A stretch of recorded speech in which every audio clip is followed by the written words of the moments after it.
Heart के बचाव की इस समय पे हमको कुछ ज़्यादा ज़रूरत होती है, हमको से होती है वो संकुचित हो जाती है, इनकी सिकुड़ जाती है। हार्ट के ऊपर एक एक्स्ट्रा स्ट्रेस आता है, ब्लड प्रेशर और बढ़ जाता है। गुनगुने पानी से नहाएं, आप स्वस्थ हो सकते हैं लेकिन जरूरी नहीं कि आप फिट भी हों। आप CPR स्टार्ट कर दें, 7 रुपए में किसी हार्ट अटैक के मरीज की जान बचा सकते हैं। डिस्प्रिन की 2-3 गोली आप अपने घर में हमेशा रखें, में भी किताब बैठ के आप अपना किताब पढ़ सकते हैं। सर्दियाँ इस वक्त चालू हो गई हैं और सर्दियों में ब्लड प्रेशर और हार्ट के जो रोगी हैं उनको काफ़ी सजग रहने की ज़रूरत है। आज हमारे साथ कानपुर कार्डियोलॉजी के प्रोफेसर डॉक्टर नीरज कुमार जी साथ में हैं। उनसे हम जानेंगे कि किस प्रकार से इन सर्दियों में अपना बचाव किया जाए, हार्ट को कैसे सुरक्षित रखा जाए।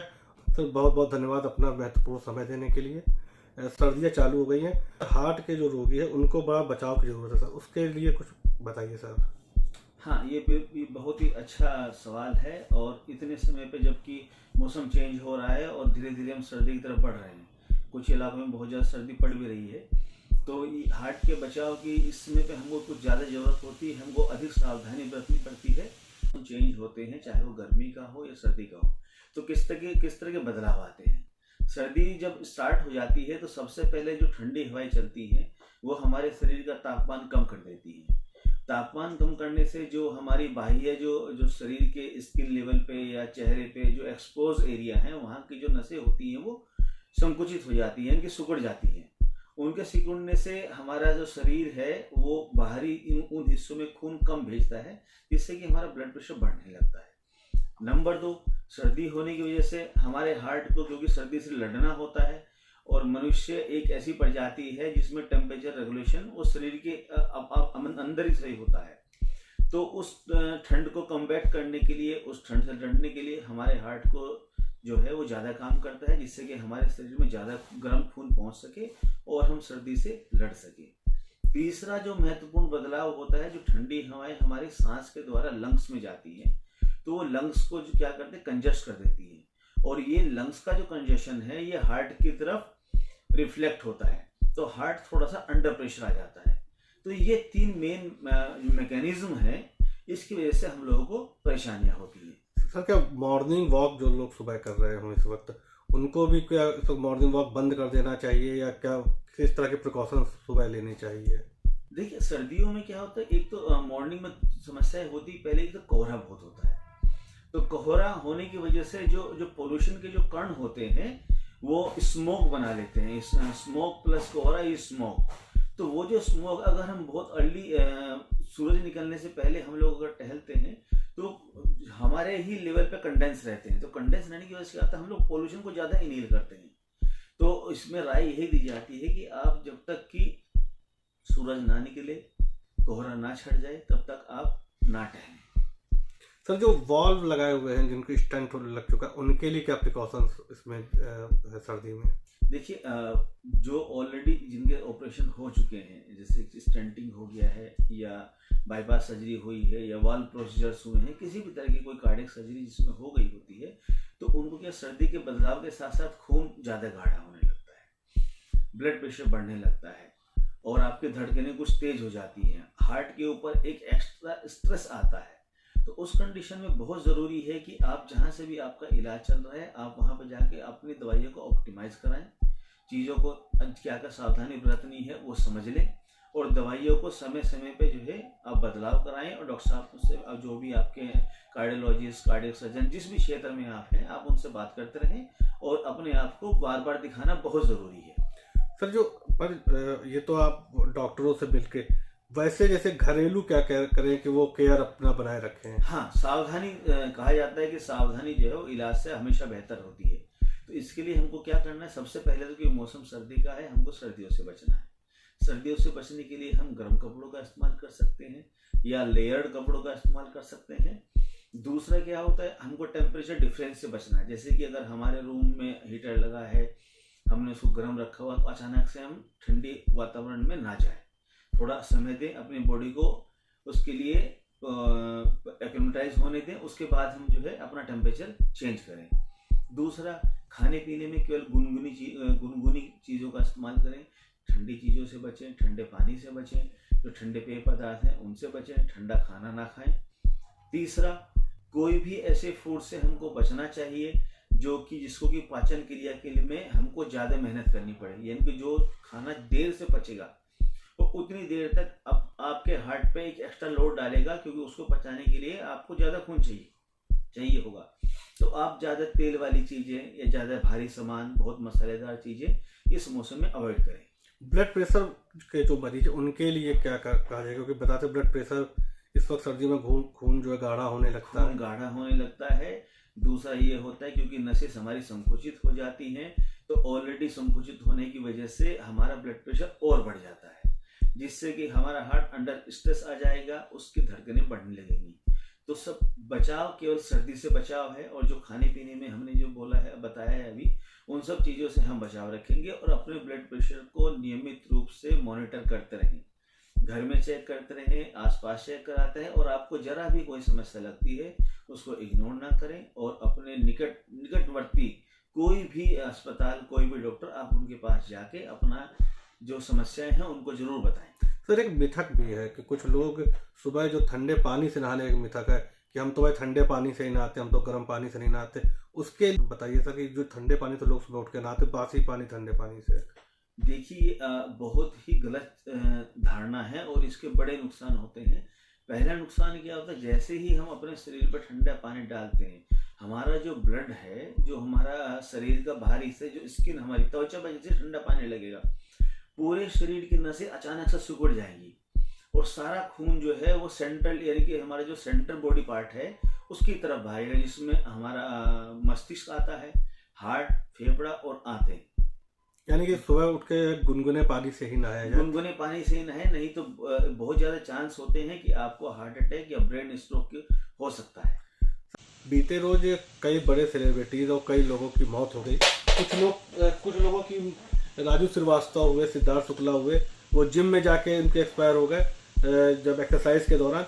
और कुछ लोग डांस करते करते जो है, कई वीडियो वायरल हुए कि डांस करते करते अचानक उनको हार्ट अटैक आ गया। ये सब क्यों इस तरह से आजकल ये जो चलन ये हुआ, ये चालू हुआ, और इसकी बचाव कैसे की, जो प्राथमिक उपचार किया जा सकेगा सर? बहुत ही महत्वपूर्ण सवाल है, और इसके जवाब के लिए हमको दो चीज़ें समझना बहुत ज़रूरी है। पहला जो एक धारणा होती है एक आम मानुष में, वो अपनी ब्लड रिपोर्ट कराता है, अल्ट्रासाउंड कराता है, एक्सरे, टीएमटी, ये सब वो कराते हैं, और जांचें समय समय पर कराते रहते हैं। ये हमको ये बताती है कि हमारा शरीर स्वस्थ है कि नहीं है। किसी भी मरीज की रिपोर्ट्स अगर नॉर्मल हैं तो ये पता लग जाता है कि वो मरीज स्वस्थ है। लेकिन इसके साथ साथ ही एक दूसरा फैक्टर होता है आपकी फिटनेस। आप कितने फिट हैं, इसका आपके स्वस्थ होने से डायरेक्टली इतना बड़ा रोल नहीं होता है। आप स्वस्थ हो सकते हैं, लेकिन जरूरी नहीं कि आप फिट भी हों। मतलब आपकी अगर हम रिपोर्ट्स कराते हैं, आपकी रिपोर्ट सब नॉर्मल आएंगे, आपको कोई बीमारी नहीं है, लेकिन आपको कहा जाए कि आप तेज़ी से जाके 2 या 3 जीना चढ़ जाएं, तो हो सकता है आपकी सांस 1 जीने में ही फूल जाए। तो आप स्वस्थ तो हैं, लेकिन आप फिट नहीं हैं। तो यही एक अंतर अगर हम समझ लेते हैं, तो इस तरह की जो अचानक से डांस करते हुए और ये कुछ भी काम करते हुए जो मृत्यु हुई है, हम उसको काफ़ी हद तक रोक सकते हैं। इसमें जो सबसे बड़ा रोल होता है, जो उनके वहाँ पे साथी होते हैं उनका होता है। क्योंकि अगर कोई व्यक्ति बेहोश होकर आपके सामने गिर गया है, तो हो सकता है उसके पास कुछ चंद सेकंड ही हो जीवन के लिए। जब तक आप बाहर से किसी हेल्प को बुलाएंगे तो वो चंद सेकंड बीत चुके होते हैं। तो आपका जो दायित्व बनता है, जो भी वहाँ पे हैं, आप CPR स्टार्ट कर दें। CPR मतलब कार्डियोपल्मोनरी रिससिटेशन, और इसको हिंदी में अगर हम समझना चाहेंगे तो जो दोनों हाथ लगा के हम लोग छाती दबाते हैं, और सांस के लिए हम अपने माउथ से उसके मुंह में हम लोग हवा देते हैं। अगर ये क्रिया हम 1 से 2 मिनट कर दें, तो उस मरीज की जान हो सकता है कि आपकी मेडिकल स्वास्थ्य टीम के आने से पहले ही आप बचा चुके हैं। तो ये बहुत ज़रूरी है कि हमको CPR के बारे में जानकारी होनी चाहिए।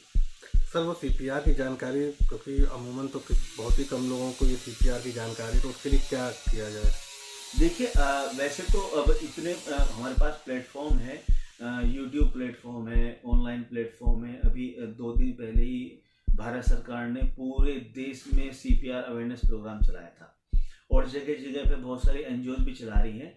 उसमें कुछ नहीं करना होता है, आप अपने घुटनों के बल बैठ जाएं, अपने दोनों हाथों को ऐसे जोड़ लें, और छाती के सेंटर में रख के उसको जो है हमको लगभग 3 से 4 सेंटीमीटर तक दबाना है। इतना दबाना है कि आपको अगर कोई आपके साथ में है उसको धड़कन महसूस होने लगे। हम लगभग 4 बार इसको दबाएंगे और 1 बार अपने मुंह से उसके मुंह में सांस देंगे, फिर 4 बार इसको दबाएंगे, फिर अपने मुंह से उसके मुंह में सांस देंगे। ये छोटी सी प्रक्रिया जिसमें कि किसी भी बाहरी चीज की जरूरत नहीं है, कोई मशीनरी नहीं लगनी है, कोई दवाई नहीं लगनी है और एक ही आदमी कर सकता है। सीनियर सिटीजन है, उनके जो अचानक चेस्ट में पेन हो जाता है, रात में कभी सो रहे हैं या सुबह उठते हैं अचानक चेस्ट में पेन, तो क्या उनके लिए भी ये CPR ही महत्वपूर्ण है कि और भी कुछ चीजें? नहीं, चेस्ट पेन के लिए क्या होता है कि अगर बहुत ही इसका बहुत सस्ता इलाज है। आप 5 से 7 रुपए में किसी हार्ट अटैक के मरीज की जान बचा सकते हैं।